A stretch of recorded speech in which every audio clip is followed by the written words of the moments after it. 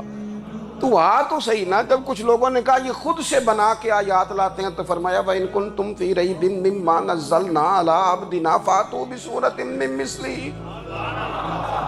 اگر تمہیں کوئی شک ہے اس میں جو ہم نے اپنے بندہ خاص میں نازل کیا ہے تو تم بھی اس جیسی ایک آیت بنا کے لاؤ۔ اور چلو چیلنج کھلا ہی دے دیا، فرما وَادْعُوا شُهَدَاءَكُم مِّن دُونِ اللَّهِ، اللہ اور اللہ والوں کو چھوڑ دو، تفسیری ترجمہ عرض کر رہا ہوں، یعنی صحابہ کو چھوڑ دو، حضور کے ماننے والوں کو چھوڑ دو، باقی ساری دنیا کے کافر کٹھے ہو جاؤ، ایک آیت بس قرآن جیسی لے کے آؤ، ایک آیت لے کے آؤ، ان کنتم صادقین، اگر تم سچے ہو۔ جوانوں سنو،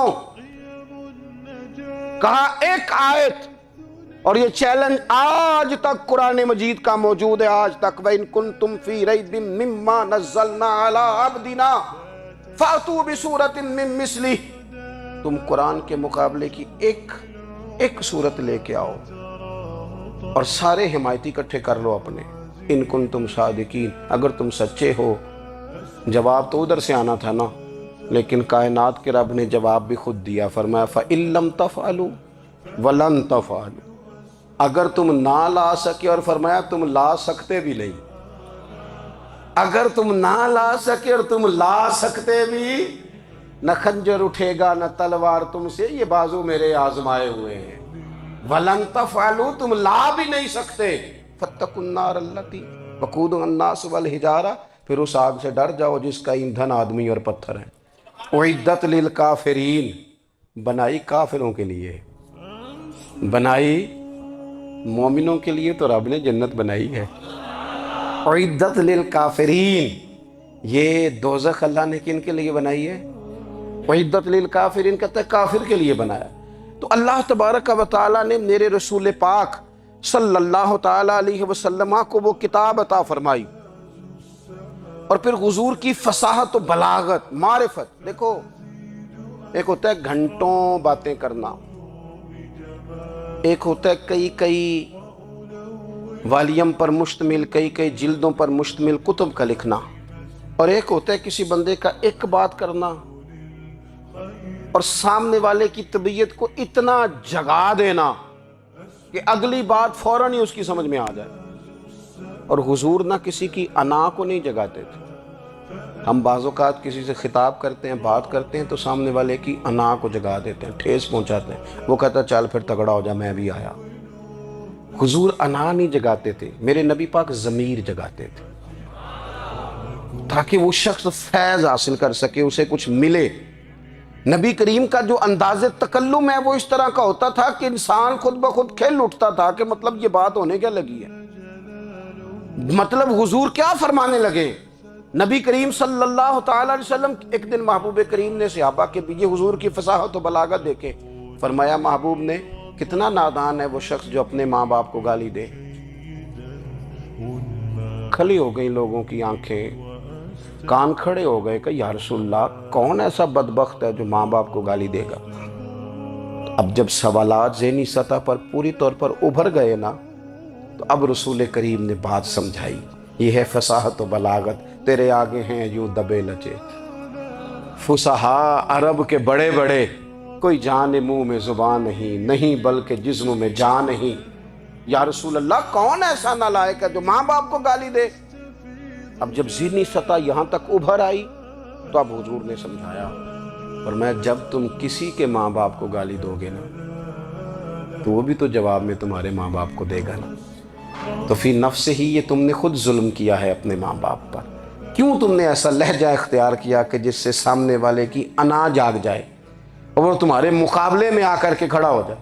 کیوں تم نے اس طرح کے انداز اختیار کیے کہ جس سے سامنے والا بھی سارے پنجے کھڑے کر کے باہر نکل آئے اور کہے آ جاؤ پھر میں بھی میدان میں حاضر ہوں۔ رسول کریم کی فصاحت، بلاغت دیکھیں نا، حضور 2-4 جملوں میں ساری بات سمجھا جاتے ہیں۔ ایک حدیث پاک اگر ہماری سمجھ میں آ جائے، ایک روایت نبی پاک صلی اللہ تعالی علیہ وسلم نے فرمایا خوبصورت مسلمان وہ ہے جو بے مقصد باتوں کو چھوڑ دے۔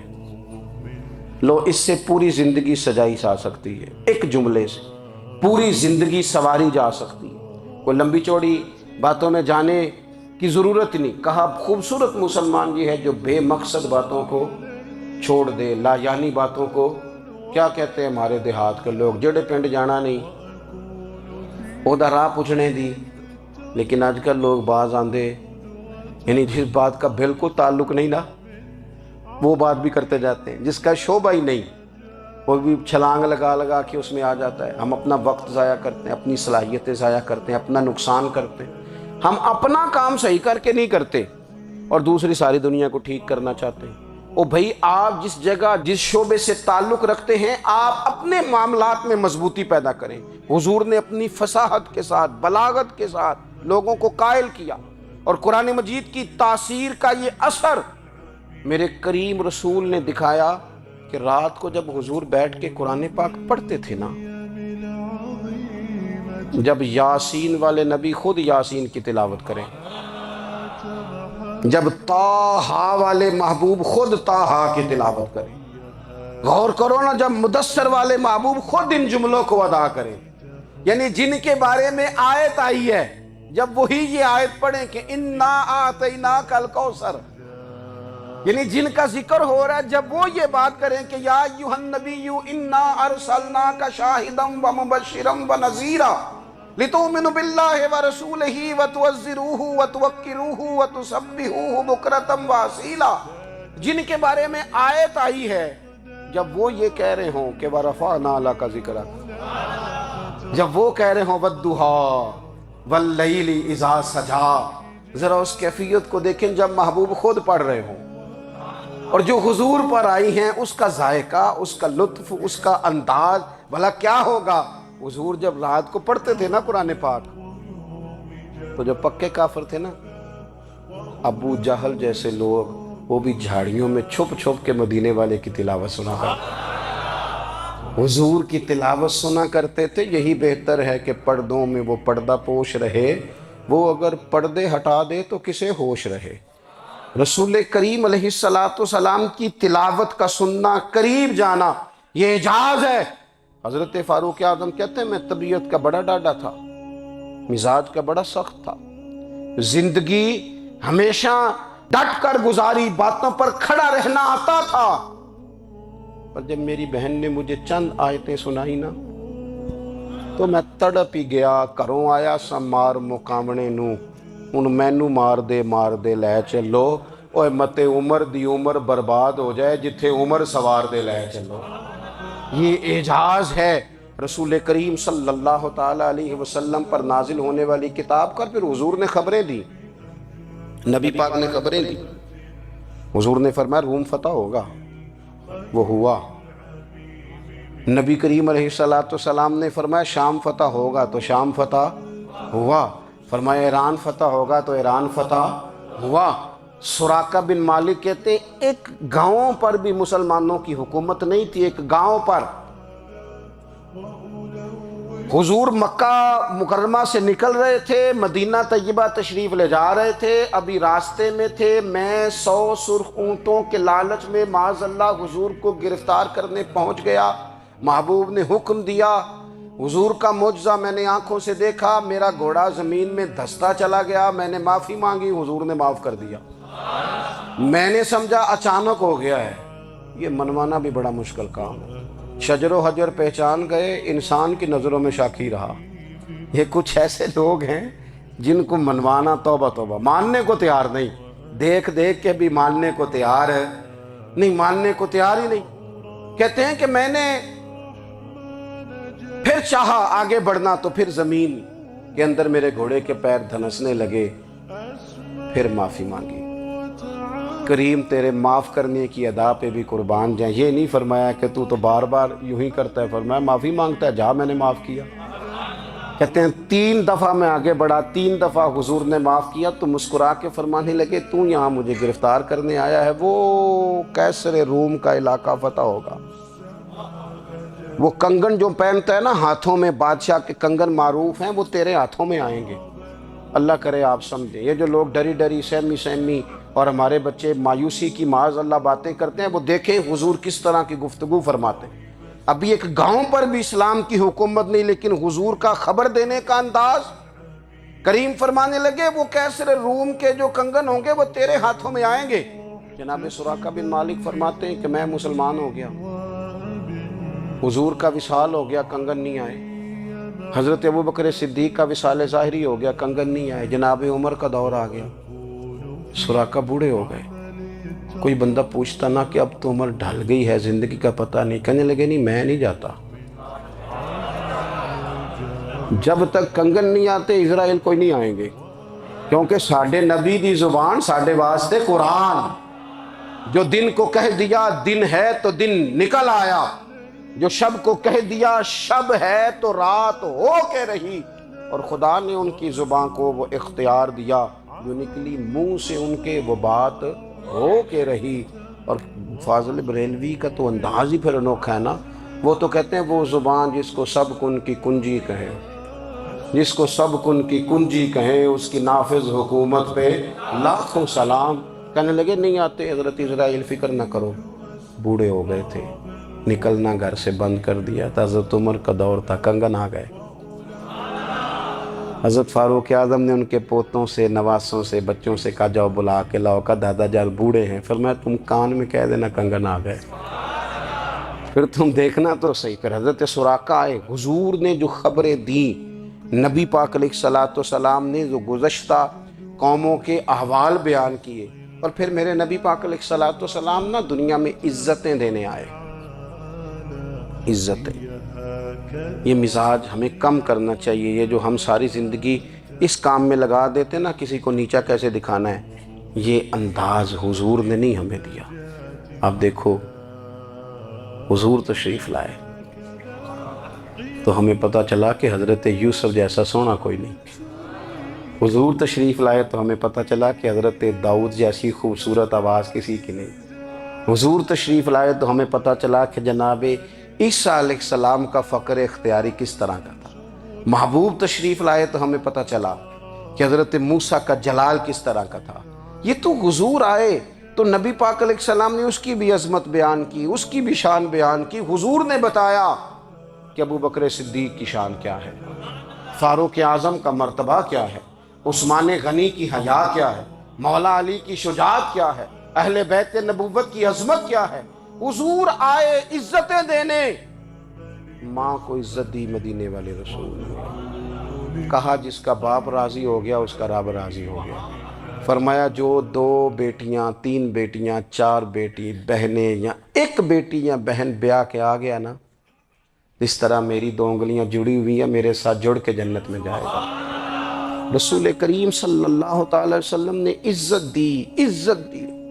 حضور عزتیں دینے، کوئی اعزاز نہیں، ان پڑھ بندہ ہے، سادہ ہے، غریب ہے، مزدوری کرتا ہے، ہاتھوں پہ چھالے، یا رسول اللہ اس کا بھی کوئی اعزاز ہے؟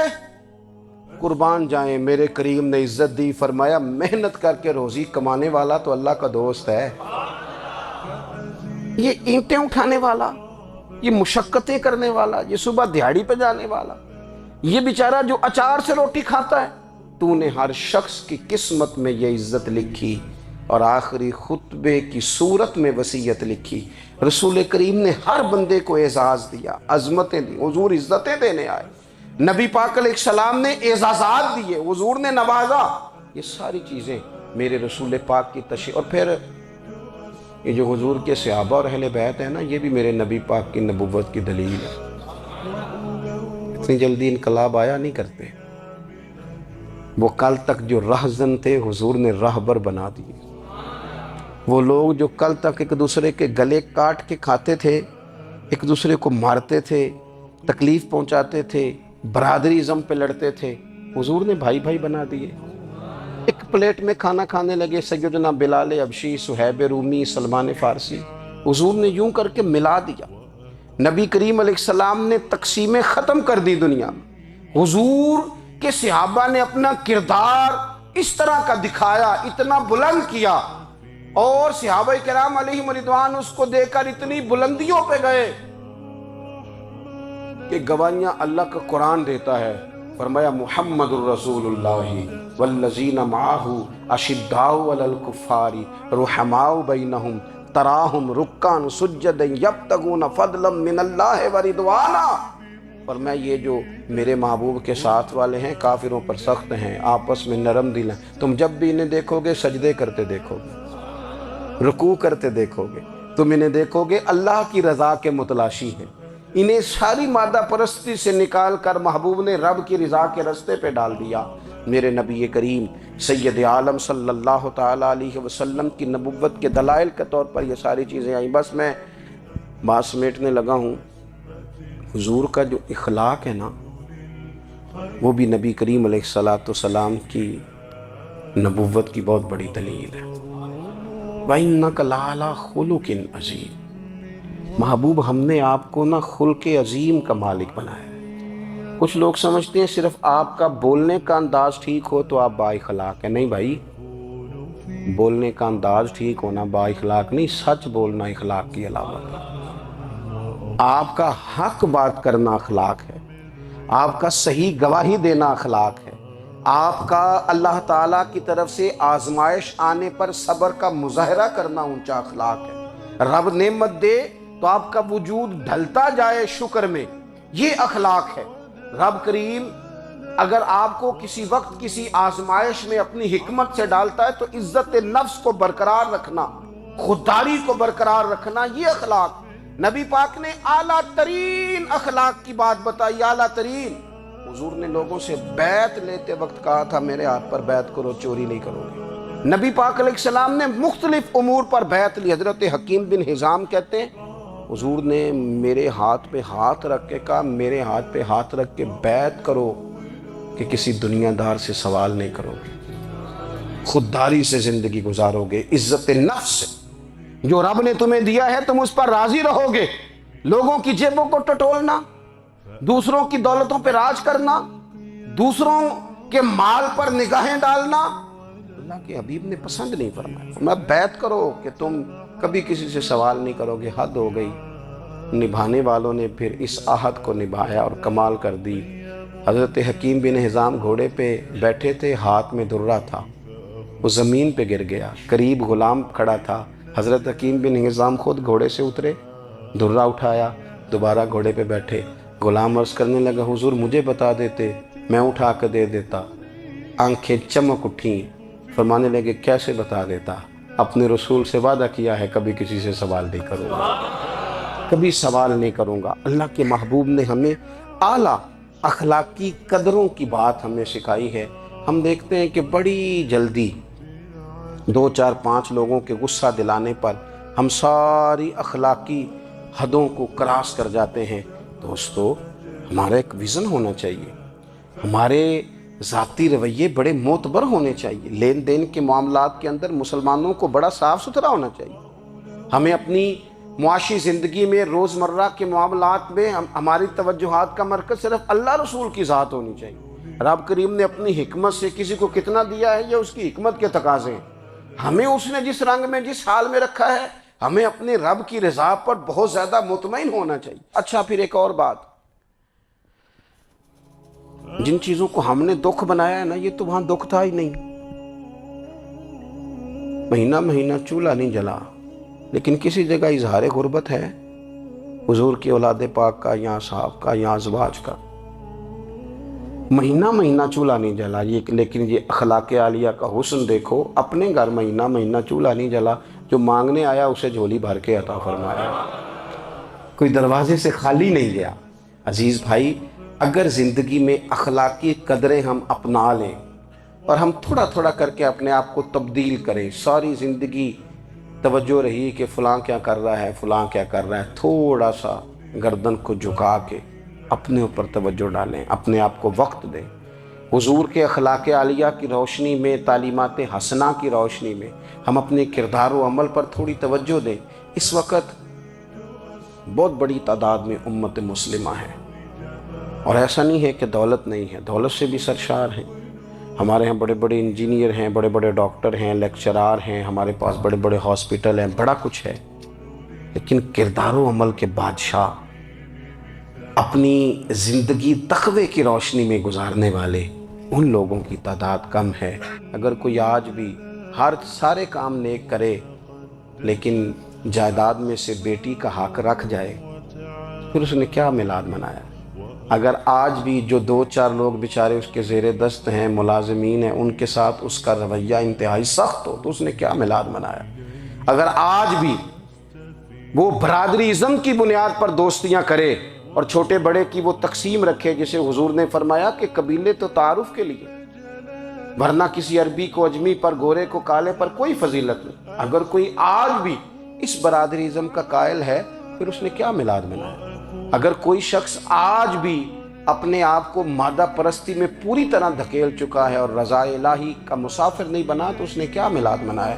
اپنی طبیعتوں میں روحانی تبدیلی اور وہ خاص افکار جو حضور اپنے غلاموں میں پیدا فرماتے، ان افکار کو پیدا کرنا، سوچوں کو بدلنا، سوچوں کو، نظریات کو بدلنا، اپنے روزمرہ کے معاملات کا جائزہ لینا کہ ہم کس طرح آگے بڑھ سکتے ہیں اور کس طرح ہم اللہ تبارک و تعالیٰ نے نا ہمارے محبوب کریم علیہ السلام کو دنیا میں بھیجا تو فرمایا یا ایھا الناس قد جاءکم برہان من ربکم، اے لوگو تمہارے پاس تمہارے رب کی دلیل آ گئی۔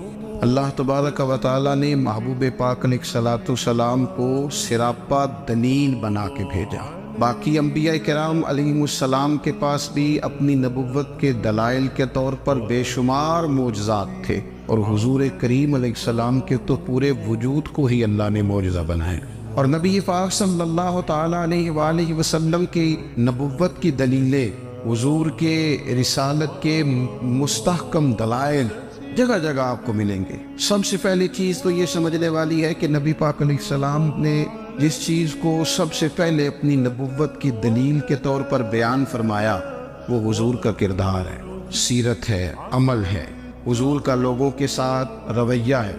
نبی پاک علیہ السلام کی تبلیغ کے 3 دور ہیں۔ ایک تو حضور نے اپنے قول سے تبلیغ فرمائی، وہ 40 سال کی عمر سے محبوب نے اعلان فرمایا اور تبلیغ کی، اور ایک نبی پاک صلی اللہ تعالیٰ علیہ وسلم بالواسطہ حضور کی تبلیغ ہے جو آج تک جاری ہے۔ امت کے علماء، مشائخ، مبلغین حضور کے دین کو آگے پھیلا رہے ہیں، تو دراصل یہ بھی تبلیغ رسول پاک علیہ السلام ہی کی تبلیغ۔ اور ایک حضور کی تبلیغ کا دور ہے، حضور کی پیدائش سے لے کر ولادت مبارکہ سے لے کر حضور علیہ السلام کے اعلان نبوت تک۔ اس دوران نبی پاک نے جو تبلیغ فرمائی ہے وہ اپنے کردار سے فرمائی۔ عرب کا وہ معاشرہ جو بڑا میلا کچیلا گدلا ہو چکا تھا، جس کے اندر سراسر مادہ پرستی کا زور تھا، جس کے اندر لوگ انسانوں کی خرید و فروخت کرتے تھے، جس کے اندر بیٹیوں کو زندہ دفن کر دیتے تھے، جس کے اندر جو آدمی جتنا زیادہ مضبوط ہوتا تھا اتنا زیادہ لٹیرا بن جاتا تھا، اس معاشرے کے اندر رسول کریم علیہ السلام نے 40 سال گزارے، اور اس طرح گزارے کہ جو بیگانے بھی تھے وہ بھی کہا کرتے تھے یہ صادق ہے، یہ امین ہے۔ اور جب حضور نے اعلان نبوت کیا تو فرمایا، یہ قرآن مجید کے لفظ ہے، فرمایا فَقَدْ لَبِثْتُ فِيكُمْ عُمَرًا مِّن قَبْلِهِ أَفَلَا تَعْقِلُونَ، میں تمہارے بیچ عمر کا ایک حصہ گزار چکا ہوں، تمہیں عقل نہیں ہے، شعور نہیں ہے۔ نبی کریم علیہ السلام نے اپنے کردار کو، اپنے عمل کو اپنی نبوت کی دلیل کے طور پر بیان فرمایا۔ وہ تو حضرت حلیمہ بھی فرماتی ہیں نا، جب میں نبی کریم علیہ السلام کو اپنے گھر لے گئی تو میرا اپنا بچہ بھی دودھ پیتا تھا، 2 میرے بیٹے ہو گئے، ایک میری یہ نسبی اولاد اور حضور میری رضائی اولاد۔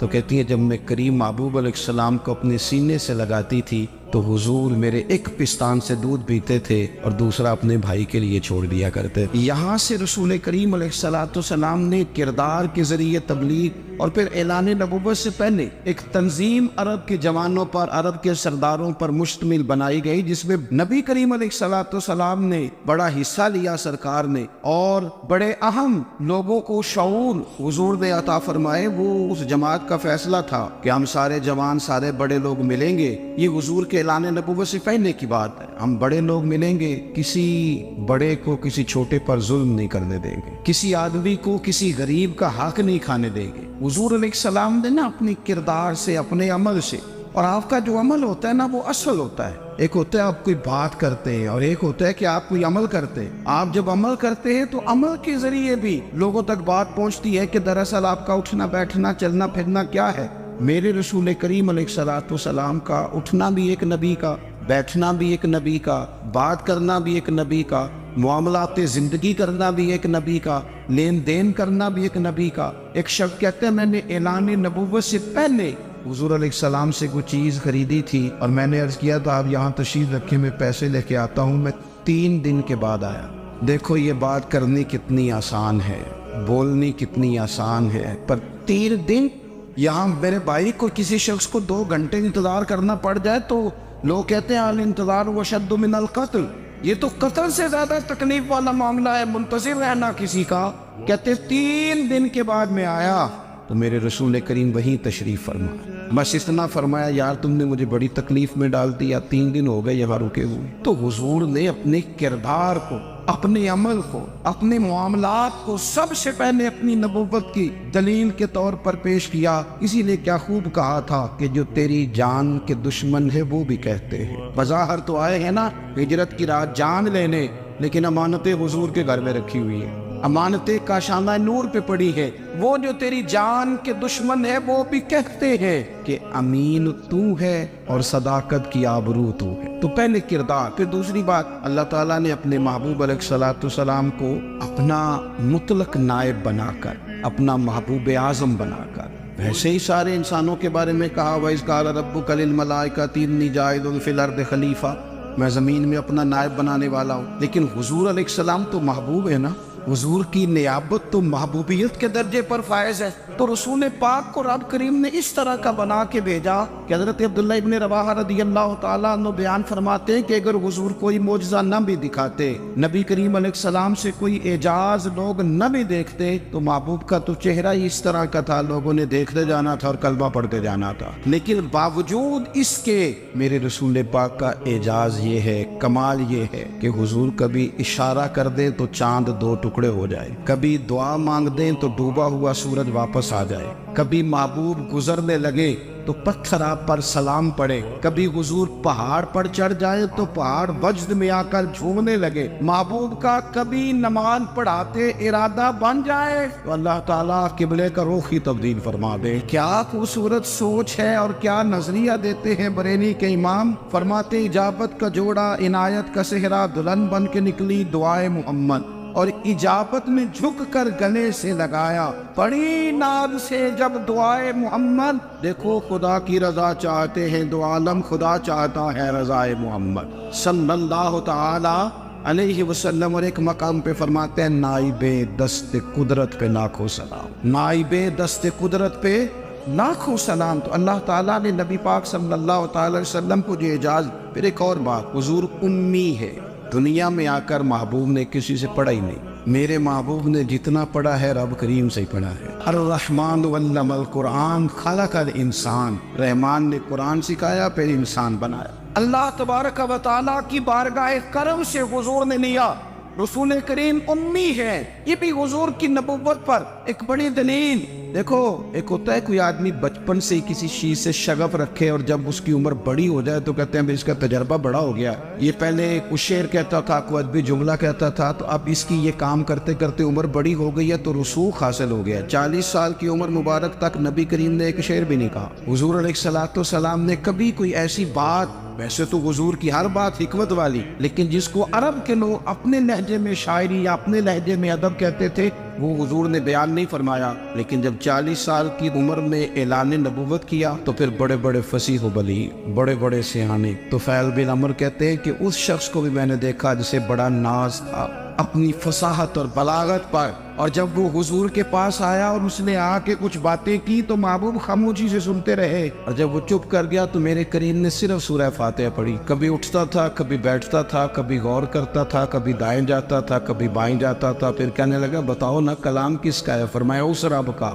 اس رب کا، اس رب کا جس کا میں رسول بن کے آیا ہوں. نبی کریم صلی اللہ تعالی علیہ وسلم امی ہے، لیکن حضور نے کائنات کے رازوں سے پردے ہٹا دیے. نبی کریم نے جینے کے سلیقے بتا دیے.